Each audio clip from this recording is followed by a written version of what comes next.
Should you cruise to Alaska on Celebrity Solstice?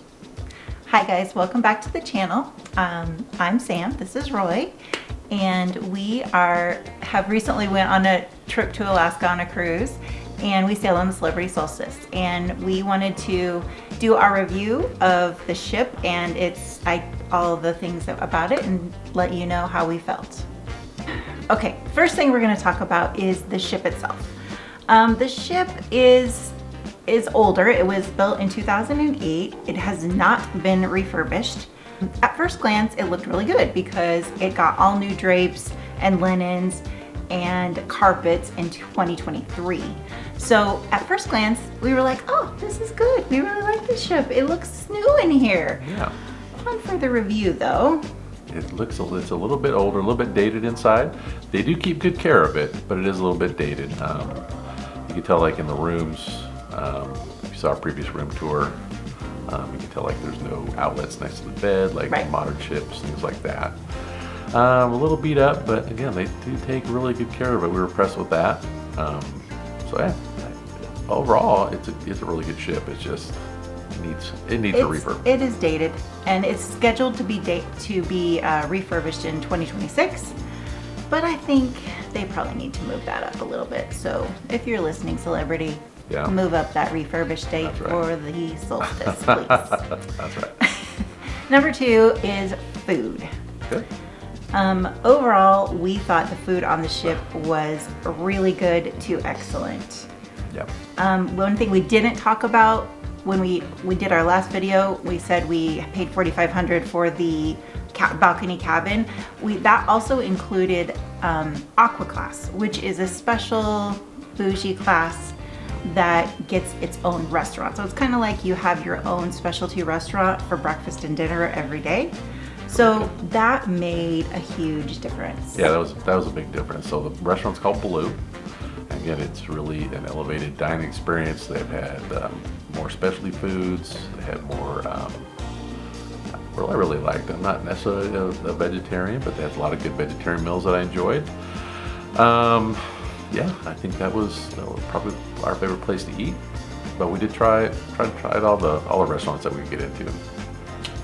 Yeah, so the buffet we thought was also really good to excellent. The food quality was good. Yeah. The presentation and the variety was awesome. Right. Everything we really ate there was so good. Yeah. However, it was so crowded in there because they need to spread the eating opportunities out around the ship, which is what they're doing on a lot of the newer ships. Right. It's just often you couldn't find a table, especially at breakfast. That was the big time. Yeah. So we avoided it. We could go to Blue for breakfast, which we did quite a bit, but sometimes we just wanted to go to the buffet, and it was just so crowded that you couldn't find a seat. And that was like, 8 o'clock in the morning. Right. I guess at prime time for breakfast. So I guess maybe if you went a little earlier, a little later, it'd be a little bit better. But anyway, that was my one complaint about it. Specialty dining. Talk about it. Specialty dining, that was really good. It was called Murano. That's one of the places that we went, and that was the Italian place, right? Yes. Excellent. They have this one specialty lobster dish. I forgot the name of it. Oh yeah. It's just like the Murano lobster. That's Murano lobster. Okay, yeah, that was really good. Definitely recommended that. I'd like to touch back at the buffet, dinner buffet. I like pho, and they had a really good pho portion of that dinner buffet. And take your pho, eat it outside in nice cool air. That was really cool. Enjoyed that part. Yeah, dinner time was a nice time to go to the buffet because they still had a lot of options, but there weren't 4 billion people there. No, it wasn't bad. And then the main dining room, we went a couple times. It was good. It was good. To great, but it wasn't like fabulous or anything. And it was definitely better though than main dining room at Royal Caribbean when we went on. Oh, yeah. So it's definitely, the food is elevated above Royal Caribbean for sure. For sure, yes, definitely. And the buffet, 100 times better than the Royal Caribbean that we've been on. Mm-hmm. So. Definitely, and it is supposed to be an elevated, they're owned by the same company, it's supposed to be an elevated experience over Royal Caribbean. And in the regards to the food, it definitely was, which is the one thing that really matters to us, for sure. Yep. Number 3 thing we want to talk about is clientele. So what type of people does the ship draw? Right. And there are more people our age and older. So you're looking at the 40s, 50 range, and then older. Definitely a good place if you're not into the big party scene, which those days are kind of in our rearview mirror.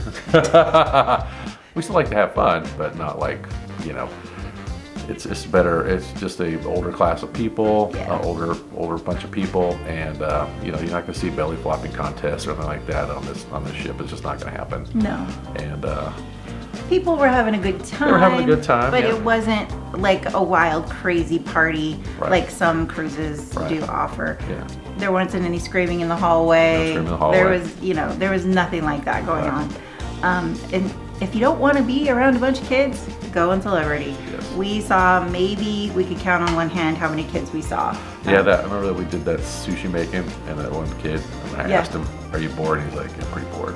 Yeah, so if you have kids, don't go on Celebrity. It's not catered towards kids. Go on Real Caribbean. That is catered towards kids. Yes. There were a few on there, but they were bored. They were And we didn't look and see, obviously, because we didn't have any kids with us, what their little play area was like. Yeah. But they didn't have like fun pool things for them to do or anything like that. So, but if you want to get away from kids, go on Celebrity, because there won't be very many and they won't bother you. Yeah. There were younger people there, some, but not tons. So it was definitely our age group or older. Right. And I would say probably even more up to like 60 plus would be more of it. Yeah. We actually, which made us feel good, kind of were the younger ones. You were the cool kids. We were the cool kids on the ship. Everybody wanted to be our friend. Right. We did make a lot of friends. Cruise friends. I'm never going to talk to them again, but they're cruise friends. No, but that is, I think, one of the cool things about, if you haven't been on a cruise before, is you're all going on like a trip together. So everybody is having this similar experience. So it's really easy to make friends. Everyone wants to talk about where they're from and what's going on and what they did that day. And it's kind of cool in that regard, because you're all together. You're all starting your vacation at the same time. You're all ending your vacation at the same time. It's really kind of cool. Right. And, so we made a lot of friends. All right. Number 4, itinerary. So our stops were Icy Strait Point / Hoonah, Juneau, and Ketchikan. Right. Plus we had a Hubbard Glacier viewing day, which I believe every Alaska cruise comes with a viewing of a glacier. Right. No, there's different choices. Yeah. We just happened to catch a really nice day. We got actually really good weather in Alaska, which was a rarity apparently, but we were pretty fortunate. I wouldn't say it was really good because it rained every day, but it was... For Alaska, it was really good. Yeah, we got up really, really close to the glacier within a half a mile, and they said that's pretty unheard of when we did our glacier viewing, and then they would spin the ship around, and we got to see it calving. We showed that in one of our videos that we've already posted. We did already review Icy Strait Point and Juneau. We loved Juneau. I think that was my favorite. We haven't talked about Ketchikan in any other videos, but that was awesome too. We didn't do an excursion that day. We just walked around and like ate some Alaskan king crab and just we went to see a lumberjack show. That was fun. Which was cute. That was really cute. It was like a competition between Canada and America, and they made it fun, and it was really like cheering for your team. Right. It was cute. It was cute. Yeah, it was really enjoyable. It for the itinerary. Lastly, we wanted to talk about entertainment. Yeah. I really thought the entertainment was excellent overall. I think Roy agreed, right? I absolutely really enjoyed they did a pretty good job. I thought the rock show they did was really cool to see. The main cast did a few shows, and one of them was called Rock. We showed that in a previous video. That was awesome. Right. And then our dad joke, Milos, the naturalist. The naturalist, we've talked about him in previous videos. He's pretty funny. And then we have Kristen Key. She was one of the comics on there. I guess it reminds me of a little bit mixed between like Adam Sandler and. I don't know. I thought she was very Adam Sandler-esque. She played the guitar. And, Ellen. A little bit of kind Ellen. Kind of Ellen. She kind of looked like Ellen too. She kind of looked like. Well, she told us that everyone calls her Ellen. Yeah, I can see that. I can see why. But she was funny. She was very funny, and she played the guitar and sang funny songs that she wrote, and she was quite humorous. Yeah, I followed her on. Actually, before the ship, I followed her on Instagram. Oh, you did? YouTube. Yeah, I've seen her before. Yeah. she's Oh, really that's funny. funny. I didn't know that. Yeah. And then we had this guy, Jeremy Tan, who was not a magician, but it was called like mind tricks or Yeah, I forgot. mind elevation. I can't remember, but he was so amazing. We were all just like, what? How do you do Like, that? That's so pretty good. overall entertainment gets like a super Yeah, they did a really good job. 5 out of 5. Yeah, for Yeah. sure. Definitely enjoyed that. So overall on the ship, like we were talking about before, would we go again on the Celebrity Solstice? Yeah. I say yes, Yeah. but I will wait for it to get refurbished in 2026. Right. It's definitely dated, and when you're spending a lot of money on a cruise, you want to feel like you're living in the lap of luxury. And yes, it was still nice, but it was dated. Right, and all the crew, as always on these cruise ships. Oh, the were crew. We should have excellent. talked about the crew. Oh, yes. Yeah. The crew was, They were all the crew. I can't say one bad thing about any crew Right. member. They were fabulous. The service was 10 out of 10 yes. every time. We should have talked about that. That could have been one of our points. Anyway, guys, that wraps up our video for Should You Sail on the Celebrity Solstice. Right. And this will be our last Alaska cruise video. Tomorrow, we're off on a next adventure. So we Next have more adventure. to show you on a different place. So thanks for Still watching. got a pack.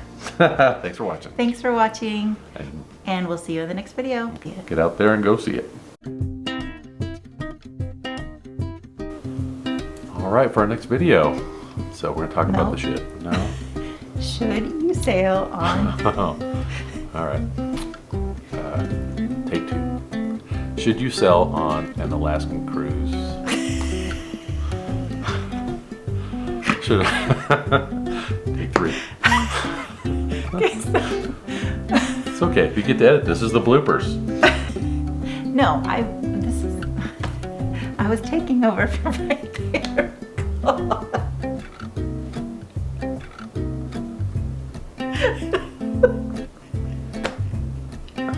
Should we start from the top? No, I don't have to start from the top. Okay. Oh my god, stop. Okay. I am reading your damn script.